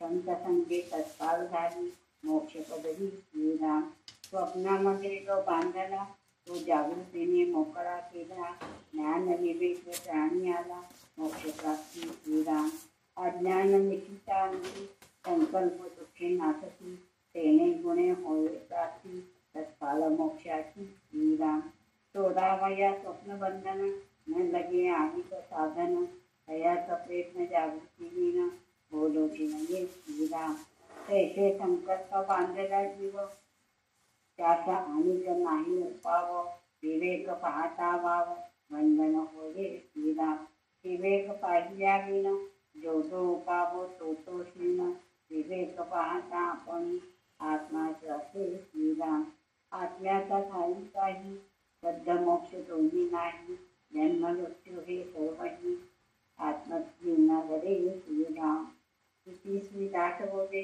गुरु शिष्य संवादे मोक्ष लक्षण नाम समाज सातवा संपन्न. तर आता आपल्याला 31व्या श्लोकापासून ओवीपासून आपण घेऊया. म्हणजे त्याच्या आधी आत्मैव आत्मनो बंधुर आत्मैव रिपुरात्मनः हे गीतेतलं श्लोक आहे. तर त्याच्यामध्ये ते काय सांगतायत, त्याचा अर्थ काय सांगतायत, आपणच आपले मित्र आणि आपणच आपले शत्रू आहोत म्हणून सांगितलेलं आहे. मित्र कशासाठी आहेत, तर आपण आपलं चांगलं व्हावं म्हणून उपासना करतो आणि आळस जे आपल्यामध्ये आहे ते आपलं शत्रू आहे. आपणच आपले शत्रू आहोत आळसपणामुळे. म्हणून त्याच्यासाठी म्हणलेलं आत्मैव आत्मनो बंधुर आत्मैव रिपुरात्मनः. म्हणजे आपणच आपले मित्र आहोत, आपणच आपले शत्रू आहोत हे सांगितलेले आहे. तर त्याच्यानंतर त्यांनी काय सांगितलेलं आहे, आता पिंड म्हणजे काय, म्हणजे मानव देह म्हणजे पिंड. आपण जे श्राद्धाला पिंड करून जे करतो की नाही, म्हणजे मानव देह न देता, म्हणजे मानव देह निघून गेलेला आहे, देहाचं आपलं दहन झालेलं आहे. तर आत्मा आहे आपला, आत्मा पण दुसरीकडे निघून गेलेला आहे. पण आपण म्हणतो ना 10 दिवस असतात श्राद्ध, म्हणजे त्या दिवशी येतात त्यांचं, ते येऊन आपल्याकडे वाट बघत असतात, माझं काहीतरी करतात की नाही, तुम्ही श्राद्ध पक्ष करतायत की नाही म्हणून बघतो. तर आपण जे पिंड बनवतो, पिंड बनवून त्याच्यावर ते आपण सगळे संस्कार करत राहतो. म्हणजे त्या पिंडाला आपण काय म्हणतो, हे माझे वडील आहेत, हे माझे आजोबा आहेत, हे माझे पणजोबा आहेत. ते तीन पिढींचा उद्धार करण्यासाठीच आपण श्राद्ध करतो की नाही. तर तेच पिंड, आपण त्याला पिंड म्हणतो, भाताचे गोळे केलेल्याला पिंड म्हणतो. पण जे शरीर आहे आपलं ते सुद्धा पिंडच आहे, म्हणून हे आहे. आणि ब्रह्मांड म्हणजे दृश्य विश्व आहे. तर आता हे पिंड आणि ब्रह्मांड काय आहे हे सगळं आपल्याला आता हे पुढच्या ओळीमध्ये आपल्याला समजून सांगतायत. तर त्याच्यामध्ये आपले शरीर पंचमहाभूतांचे बनलेले आहेत. पंचमहाभूतांचे बनलेले आहेत म्हणजे पृथ्वी, जल, अग्नी, वायू आणि आकाश. तर ह्याचं कसं उदाहरण आहे, कालच आपण बघितलो पंचमहाभूते म्हणजे काय आहे हे सगळं आपण बघितलो. तर त्याच्यामध्ये पुन्हा एकदा सांगायचं काय म्हणून, मात्र हाड आणि मांस हे पृथ्वी तत्व आहे. जलतत्व म्हणजे रक्त, आपल्या शरीरामध्ये चिकट पदार्थ जे आहे, शेंबूड म्हणा, डोळ्यातून पाणी येतंय, घाम येतंय, हे सगळं जलतत्व आहे. त्याच्यानंतर त्यांनी काय सांगितलेलं, वायू तत्व म्हणजे पंचप्राण, आपले 5 प्राण जे आहेत, श्वासोश्वास आपण घेतो ते वायू तत्व आहे. अग्नितत्व म्हणजे आपल्या शरीरामध्ये जे गरम आहे, आता आपण बर्फाचं एक तुकडा आपण हातामध्ये ठेवलो तर ते आपणहून वितळून जातं पा. त्याचं कारण काय, आपल्या गरमीत, आपल्यामध्ये तेवढी गरमी आहे. पण हेच शरीर थंड झाल्यानंतर ते शरीर आपण जर बर्फावर ठेवलो तर ते बर्फ लवकर वितळत नाही, कारण शरीरच थंड होऊन गेलेलं असतं. गरमी त्याच्यामधले निघून गेलेले, म्हणजे अग्नी निघून गेलं की माणूस गेल्यासारखं. म्हणजे ते आपलं अग्नितत्व आहे म्हणूनच आपण जिवंत आहे आपल्याला कळतं. त्याच्यानंतर आकाश तत्व म्हणजे हे शब्द जे फुटतायत, पोकळ जे आहे आपल्या शरीरामध्ये, पोकळी जे आहे त्याच्यामुळे आपलं हे आहे. तर हे आपण पंचमहाभूतांनी बनलेले आहोत म्हणून सांगितलेलं आहे. आणि हे विश्व सुद्धा पंचमहाभूतांनीच बनलेलं आहे. तुम्ही बघा प्रत्येक ह्याच्यामध्ये आपल्याला पंचमहाभूतच दिसतात, त्याच्या व्यतिरिक्त काही दिसतं का आपल्याला, 6वं काहीतरी दिसतं का, काहीच दिसत नाही. पृथ्वी दिसतं, आकाश दिसतं, वायू दिसतं, जल दिसतं आणि अग्नीच दिसतं आपल्याला. त्याच्या व्यतिरिक्त आपल्याला काही दिसतच नाही. वायूमध्ये गॅसेस येतात, आपण म्हणतो गॅसेस आहेत की हो, तर गॅसेस हे वायूच आहे, तसं आहे. आणि अग्नीमध्ये कितीतरी प्रकार आहेत, ते अग्नी आपल्याला दिसतो. पाणी म्हणजे तर माहीतच आहे, आपल्या 3/4 विश्व पाणीनीच भरलेलं आहे, 1/4 पृथ्वीनी बनलेलं आहे. आकाश तर कुठं गेलं तिथं आकाश आहे. म्हणजे जसं देह पंचमहाभूतांनी बनलेलं आहे तसंच विश्व सुद्धा पंचमहाभूतांनी बनलेले आहे. त्याच्यानंतर त्यांनी काय सांगितलेलं आहे, तर पिंड ब्रह्मांडाची रचना 4 तत्वांनी आधारलेले आहेत. तर ते 4 तत्व कोणची आहेत, 4 देह, स्थूल, सूक्ष्म, कारण, महाकारण, 4 अवस्था, जागृती, स्वप्न, सुसुप्ती, तुर्या, आणि 4 अभिमान, विश्व, तेजस, प्राज्ञ, प्रत्यागात्मा असे आहेत. आणि 4 स्थाने आहेत आपले, कंठ, नेत्र, हृदय, मूर्धा. त्याच्यानंतर 4 भोग आहेत म्हणून सांगितलेले आहेत. कोणचं, स्थूल, प्रविविक्त, आनंद व आनंदाभास. आणि 4 गुण, सत्व, रज, तम, शुद्ध सत्व. 4 मात्रा, 4 मात्रा कोणचे आहेत, अ, उ, म व अर्धमात्रा किंवा ईश्वर म्हणजे ओम, हे आहे. हे 4 मात्रा. आणि 4 शक्ती, इच्छाशक्ती, क्रियाशक्ती, ज्ञानशक्ती. आपण ललिता सहस्रनामामध्ये बघितलेलेच आहे ना, इच्छाशक्ती, ज्ञानशक्ती, क्रियाशक्ती स्वरूपिणी. तर द्रव्य, त्याच्यामध्ये एक द्रव्य म्हणून पण आले. तर ते 4 शक्ती झालेत. असे एकूण 32 तत्वे मिळून सारी पिंड ब्रह्मांडाची रचना झाली आहे, असे काही तत्वचिंतक म्हणतात म्हणून सांगितलेलं आहे. त्याच्यानंतर काय सांगितलेलं आहे, देह पंचमहाभूतांचा समूह आहे. शेवटी देहाचा नाश होतो म्हणून देहाला आत्मा मानता येत नाही असं म्हणून म्हणतो आपण. खरंच आहे, देहाला आपण आत्मा म्हणतो का? आत्मा निघून गेला आणि देह राहिला असंच म्हणतो की नाही आपण. तर देह आणि आत्मा एक नाही, देहामध्ये आत्मा आहे. देहामधून आत्मा निघून गेला की देहाचं संपलं, शेवट झालं असं आपण म्हणतो. तर आता ह्याच्यामध्ये पण काय सांगितलेलं आहे, अंतःकरण, पंचप्राण, 10 इंद्रिये व त्यांचे 10 विषय हे सगळे मिळून माणसाचा सूक्ष्म देह बनतो म्हणून सांगितलेत. अंतःकरण, पंचप्राण म्हणजे 5 प्राण, 10 इंद्रिये, ज्ञानेंद्रिये, कर्मेंद्रिये, त्याचे 10 विषय सगळे मिळून माणसाचा सूक्ष्म देह बनतो. नंतर अंतःकरण पंचक म्हणून सांगितलेले. अंतःकरण पंचक म्हणजे काय?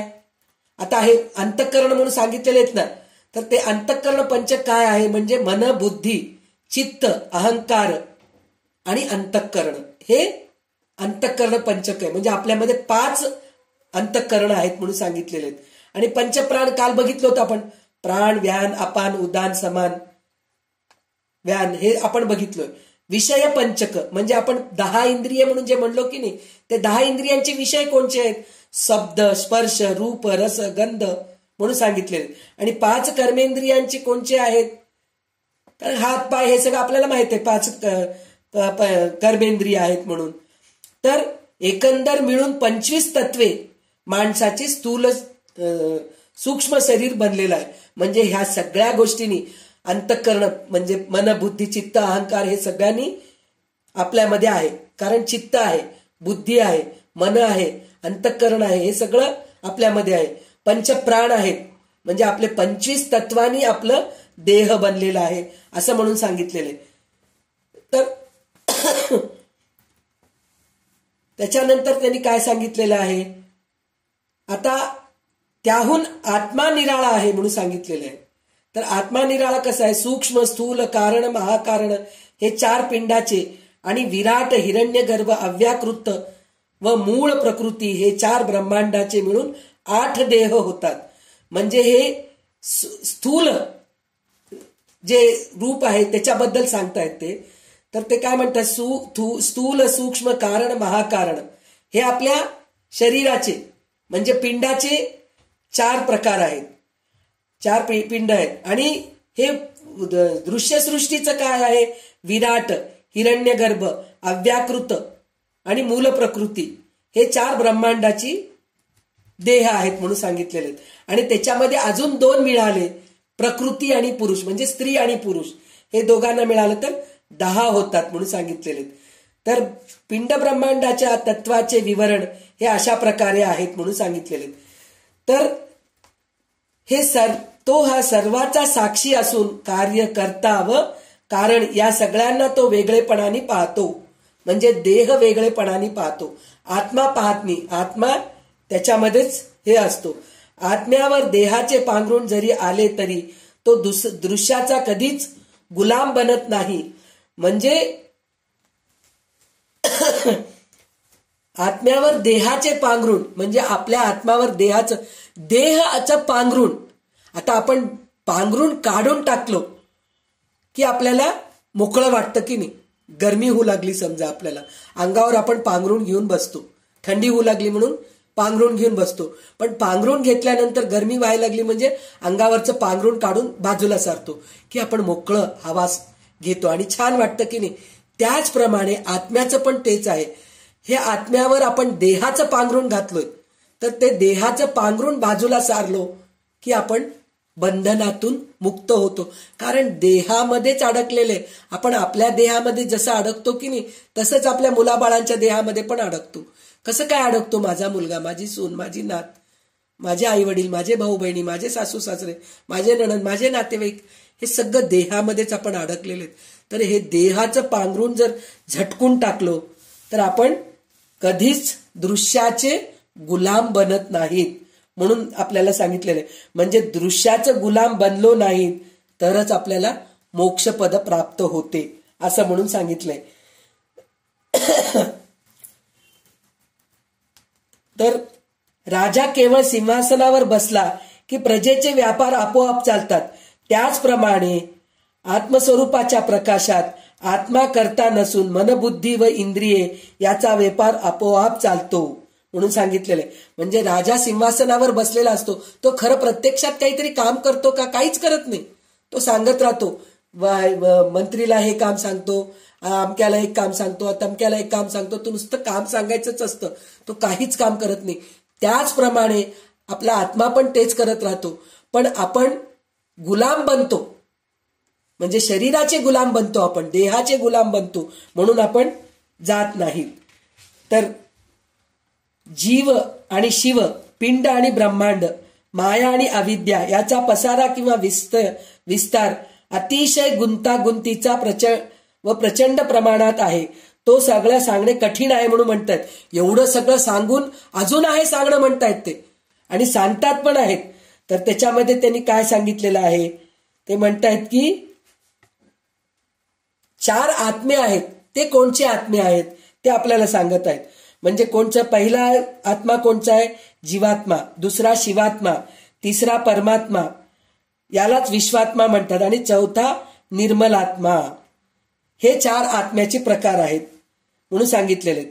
तर ह्याच्यात कोणचंही उंच नीच किंवा श्रेष्ठ कनिष्ठ असं नाहीये, सगळे एकच आहेत म्हणून सांगितलेत. कारण मुळात 4ही आत्मे एकच आहेत. दृष्टांत देऊन हा मुद्दा स्पष्ट करून समजावून देतो म्हणून म्हणतात. तर का दृष्टांत देत आहेत? आकाश 4 प्रकारचे आहेत. म्हणजे दृष्टांत म्हणजे काय, याचं उदाहरण देत आहेत. ते कसं देत आहेत? तर 4 प्रकारचे आकाश आहेत म्हणून म्हणतात. 4 प्रकारचे आकाश कसे आहेत? एक घटाकाश आहे, एक मठाकाश आहे, एक महदाकाश आहे, एक चिदाकाश आहे, असं म्हणून सांगितलेत. म्हणजे आकाशाचे 4 प्रकार कोणते आहेत? किती छान म्हणजे आपल्याला समजून सांगितलेले आहेत. हा आपण विचारच करू शकत नाहीत. मठाकाश म्हणजे काय, घटाकाश म्हणजे काय, महदाकाश म्हणजे काय, चिदाकाश म्हणजे काय, हे आपल्याला काहीच माहित नाही. ह्याच्यामध्ये ते आता 4 आत्मा आहे म्हणून सांगितलेले आहेत. शिवात्मा, विश्वात्मा, जीवात्मा, परमात्मा म्हणून हे सगळं सांगितलेले आहेत आपल्याला. ते सुद्धा आपल्याला माहित नाहीत, पण आपल्याला रामदास स्वामी किती छान समजून सांगितलेत बघा ते. तर त्यांनी काय म्हटलेले आहेत? तर घटाकाश म्हणजे काय आहे? घटाकाश म्हणजे घटाला व्यापून असलेले आकाश. म्हणजे आपण एका घागरीमध्ये पाणी भरून ठेवतो आकाशाच्या खाली, तर आकाशाचं प्रतिबिंब ते घटामध्ये दिसतं आपल्याला, तर ते घटाकाश आहे. म्हणजे घटामध्ये तेवढंच दिसलेलं आकाश आहे का? नाहीये. आकाश सर्वत्र, पण आपल्याला काय वाटतं ते घटामध्येच आहे. जसं रामाला कौशल्या देवीने दाखवलं होतं ना, मला चंद्र हातात आरसा दाखवून म्हणते हेच चंद्र आहे. तर ते आता हे घटाकाश म्हणतो, आपण चंद्र म्हणू शकतो, असं हे होतं. तर तसं ते घटाकाश झालंय म्हणून सांगितलेलं. त्याच्यानंतर त्यांनी काय म्हणलेलं? त्याचप्रमाणे पिंडास व्यापून असणारे ते परब्रह्म जीवात्मा आहे. म्हणजे आपल्या देहाला जे चिटकून जे आत्मा आहे ना, ते जीवात्मा आहे. म्हणजे आपण जीवात्मा गेला हो म्हणतो की नाही, म्हणजे आपल्यामधलं जीव गेलं की जीवात्मा. म्हणजे हे पहिलं स्टेज आहे, जीवात्मा आहे. त्याच्यानंतर त्यांनी काय सांगितलंय? मठाला व्यापून असणारे जे आकाश आहे ते मठाकाश होय. मठाला व्यापून आहे म्हणून म्हणलं तर आपण ज्या क्षेत्री असतो, क्षेत्री म्हणा, किंवा एका घरामध्ये राहतो किंवा एका मंदिरामध्ये राहतो, कुठेतरी एक ठिकाणी आपण थांबलेले असतो, तर तिथं जेवढं ते आपल्याला आकाश दिसतो ना, तेवढंच आपल्याला वाटतं. तर त्या मठामध्ये जितकं आकाश व्यापलेलं आहे तेवढंच आकाश आहे असं आपल्याला वाटतं, पण नाही, ते अजून खूप मोठं आहे. त्याचप्रमाणे विश्वाला व्यापून असणारे जे परब्रह्म त्यास शिवात्मा म्हणतात. म्हणजे हे दृश्यसृष्टीमध्ये जिथं जिथं आपल्याला आत्मा दृष्टीस येतो, म्हणजे परमात्मा दृष्टीस येतो, त्याला शिवात्मा म्हणतात. म्हणजे मठाकाश घटाकाश झालं, घटाकाश झालं, मठाकाश झालं, जीवात्मा झालं, शिवात्मा झालं. त्याच्यानंतर मठाबाहेर असणारे महदाकाश होय. म्हणजे आता हे बाहेर दिसणारं, म्हणजे आपण आपल्या सोसायटी पुरतच, आता आपण खिडकीमधून बघतोय, तर खिडकीमधून जेवढं दिसतंय तेवढंच आकाश नाहीये ना. खिडकीच्या बाहेर गेल्यानंतर जे प्रचंड मोठा आपल्याला आकाश दिसतो ते महदाकाश आहे.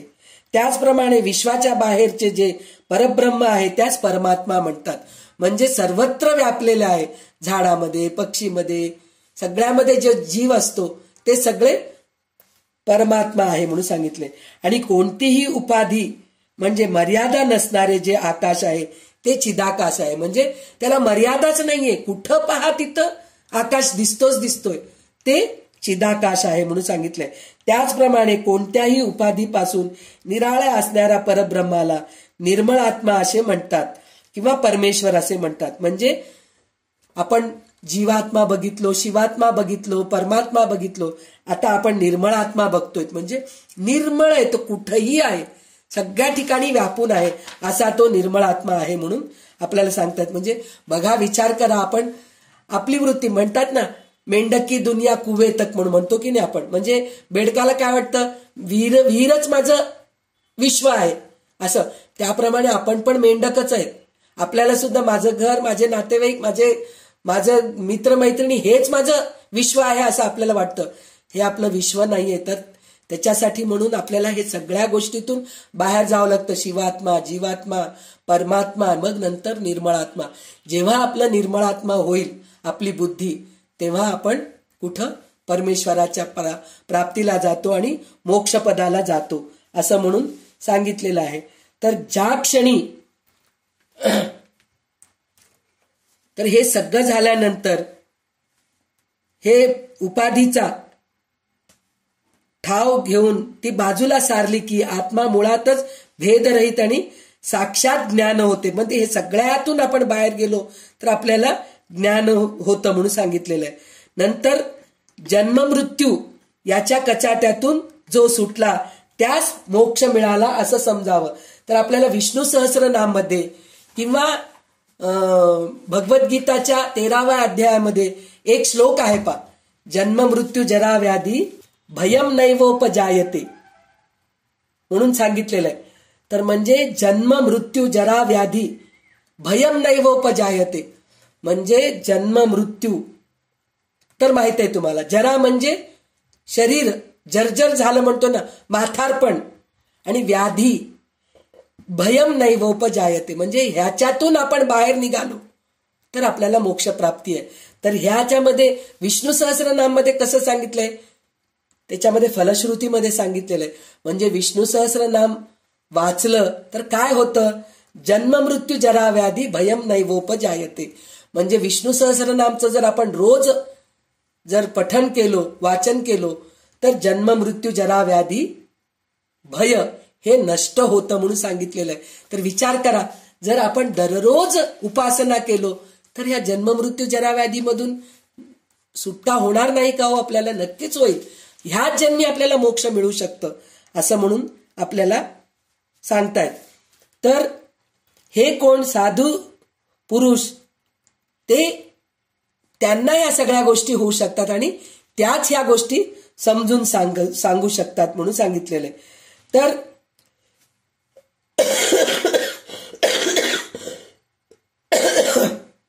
त्याला अजून एक उदाहरण असं दिलेलं आहे त्यांनी, की एका माणसाला स्वप्न पडते की आपण बंधनात आहोत. त्याला जागे केले की त्याचे बंधन नाहीसे होऊन तो मोकळा होतो. म्हणून म्हणतो, आपल्याला वाटतं ना कुठेतरी आपल्याला घट्ट बांधून ठेवलंय, म्हणून एकदम घाबरून आपण याचं उठलं की अरे हे स्वप्नच आहे, त्याला झटकून दिलं असं होऊन जातं पा. किंवा कुठून तरी वरून खाली पडू लागलो असं आपल्याला स्वप्न पडतं, एकदम दचकून उठतो, अरे स्वप्नच आहे असं वाटतं. त्याचप्रमाणे ज्ञानपूर्वक विवेकाने माणसाची देहबुद्धी नाहीशी होते व त्यास मोक्ष प्राप्त होते. म्हणजे सत्समागामध्ये राहिलं किंवा संत सत्पुरुषांच्या सहवासामध्ये राहिलो तर हे सगळं आपल्याला पटकन होते. आणि अज्ञानरूपी रात्र संपली की माणसाची संकल्प दुःखे नाहीशी होतात. संकल्प नाहीशी झाले की त्या योग्याने त्यास ताबडतोब मोक्षाची प्राप्ती होते. आपण म्हणतो ना ह्या जन्मी काही मोक्ष मिळत नाही हो म्हणून म्हणतो, पण आपण ह्याच जन्मी मोक्ष प्राप्त करून घेण्याचं आपण जर साधना उपासना जर करत गेलो तर आपल्याला नक्कीच मिळणार आहे असं म्हणून आपल्याला रामदास स्वामी सांगतायत. तर स्वप्नामधील बंधन तोडून टाकण्यास दुसरे कोणते साधन लागत नाही, फक्त त्यास जागे करावे लागते. म्हणजे स्वप्नामध्ये जे आपण बघतो त्या गोष्टीला आपण घाबरून राहतो की नाही, पण ते भीती केव्हा निघून जाते, आपण जागा झाल्यानंतर. तर त्याचप्रमाणे फक्त त्याला जागं करावं लागतं. म्हणजे जे बंधनामध्ये अडकून आहेत, जे आपण माया ममता ह्या गोष्टीमध्ये अडकून आहेत, त्यामधून आपण बाहेर पडलो. म्हणून साधकाने जागे होण्याचा प्रयत्न करावं. म्हणजे साधक जागं राहायला पाहिजे. जागं राहायला पाहिजे म्हणजे ह्या माया ममतामध्ये अडकायला नको. दुसऱ्या साधनाचा विचार करू नये. जीव केवळ संकल्पाने बांधलेला आहे. संकल्पाच्या बंधनातून सुटण्यास दुसरा उपाय नाही. आत्मानात्म विवेक केला तर हे संकल्प बंधने आपोआप नाहीसे होते. विवेका वाचून इतर सगळी उपाय केले तर फुकट श्रम मात्र घडतात. विवेक हाच एक खरा उपाय आहे. विवेकच पाहिजे. तर आपल्याला रामदास स्वामी प्रत्येक वेळेस विवेकाने कसं वागावं हे आपल्याला सांगितलेलं आहे. म्हणजे तुम्हाला हेही सांगतात तेही सांगतात, पण तुम्हाला कळायला पाहिजे की तुम्ही कसं वागायला पाहिजे. काही लोक येऊन म्हणतात काय हो ते दासबोध ग्रंथ वाचत बसतात, काही अडलेलं नाहीये म्हणून काही लोकांचं बोलणं असतं. काही लोक म्हणतात खूप छान करतायत हो तुम्ही, चांगलं आहे ते दासबोध ऐकतायत तुम्ही, गीता वाचतायत रोज तुम्ही, दररोज देवाची पूजा करतायत. काही लोक म्हणतात काय ते प्रयागराजमध्ये जाऊन स्नान करायचं हो, काही अडलं नाही, काही नाही, घरी बसा, मानस स्नान करा, प्रयागात मी स्नान करतोय म्हणून करा तुम्ही. कोण सांगितलंय हो 10-10 किलोमीटर चालत जा, थंडीमध्ये कुडकुडत जा, दर्शन होतंय की नाही होतंय हे कोण सांगितलंय. काही लोक म्हणतात. काही लोक नाही हो तिथं गेलेली अनुभूतीच वेगळी आहे, तिथं जाऊन प्रत्यक्षात तुम्ही त्या गोष्टीचा अनुभव घ्या, तुम्हाला कळतं पहा. पण ते तुम्हाला कळायला पाहिजे तुमच्या शरीराला काय सूट होतंय. तुमचं वय झालेलं आहे, गुडघे दुखतायत, चालायला वस्ती होत नाहीये, दुसऱ्यांवर तुम्ही ऑलरेडी डिपेंडंट आहेत. नाही मला तिथं जाऊन अनुभूती घ्यायचंय, हे चुकीचं आहे. काही अडलं नाही, घरी बसा, छान कोणीतरी आणून दिलेत कुंभमेळ्यामध्ये काहीतरी त्रिवेणी संगमाचं पाणी आणून दिलंय, पाणी प्रोक्षण करून घ्या डोक्यावर, ते झालं, कुंभस्नान झालंय, असं समाधान माना. पण जर तुम्हाला वस्ती होत आहे, सगळं वेळ आहे तुमच्याजवळ, पैसा आहे, तर जाऊन लाईनीत थांबा, चाला, त्या गोष्टीचा अनुभव घ्या. म्हणजे हे विवेक वापरायला पाहिजे. म्हणजे रामदास स्वामी इथं आपल्याला विवेक वापरा म्हणून सांगितलेलं आहे. तर विवेकानेच आपण विवेका वाचून इतर सगळे उपाय केले तर फुकट श्रम मात्र घडतात. विवेक हाच एक खरा उपाय आहे.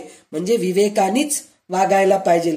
विवेक केला तर आपण स्वतः आत्मस्वरूप आहोत असा प्रत्यक्ष अनुभव येतो. आत्मस्वरूपाच्या ठिकाणी बंध नाही आणि मोक्ष पण नाही.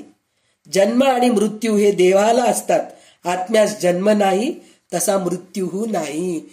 त्याच्यामध्ये आहे ना आपल्या नैनम छिंदंती शस्त्राणी नैनम दहती पावक न चैनम क्लेदयंत्यापो न शोषयती मारुतः म्हणून आपल्याला गीतेमध्ये सांगितलेलं आहे. म्हणजे आत्म्याला काही तोडू शकत नाहीत, वाळवू शकत नाहीत, भिजवू शकत नाहीत, जाळवू शकत नाहीत, हे सगळं सांगितलेलं आहे.